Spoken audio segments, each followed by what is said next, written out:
दौसा वासियों को मैं निवेदन करना चाहूँगा कि रघुनाथ जी का यहाँ बहुत अच्छा श्रृंगार झांकी, नरसिंह भगवान की झांकी, और सबसे बड़ी बात यह कि कथा श्रवण का बहुत उत्तम अवसर मिल रहा है यहाँ। और ऐसी कथा जो शायद जीवन में हमको दौसा की धरती पे बहुत मुश्किल से ही सुनने को मिलेगी।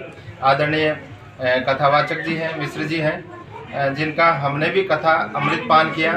जितने लोग हैं यहाँ कथा समिति से जुड़े हुए और बाहर के लोग, उन सबकी साक्षी में मैं निवेदन करूंगा कि महाराज श्री इस मेले के बारे में और जो यहाँ का श्रृंगार है, यहाँ की झांकी है, इसके बारे में थोड़ा सा बताएं। आदरणीय महाराज जी विनोद जी शास्त्री। मैं विनोद बिहारी राज मिश्र, हमारे कुल की परंपरा के अनुसार जब माघ के महात्म में रथ यात्रा से जो पड़वा, माघ सुदी पड़वा को शुरू होती है और माघ सुदी छठ तक यहाँ पर रहती है।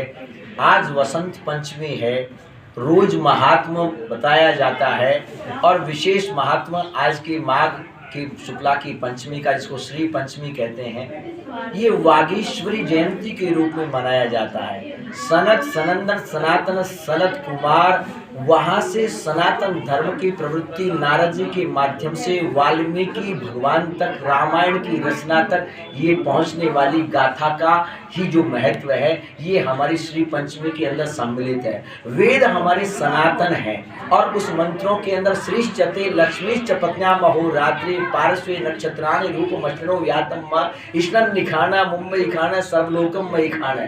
इसी से हमारी सारे मानव जीवन की हमारी धन्यता है। ये महाकुंभ के स्नान की तरह से है। ये इस प्रकार की रघुनाथ जी की जो वाणी है, रघुनाथ जी की जो काव्य पाठ है, रामचरितमानस तक और सुंदरकांड और हनुमान चालीसा तक, ये जो हमारा महत्व है, जो इस पृथ्वी का अपने आप में धर्म के सनातन स्वरूप का विकसित चला हुआ हमारे को प्राप्त हुआ, हमारे पूर्वजों के द्वारा प्राप्त हुआ कृपा का स्रोत है, भगवान कृपा का।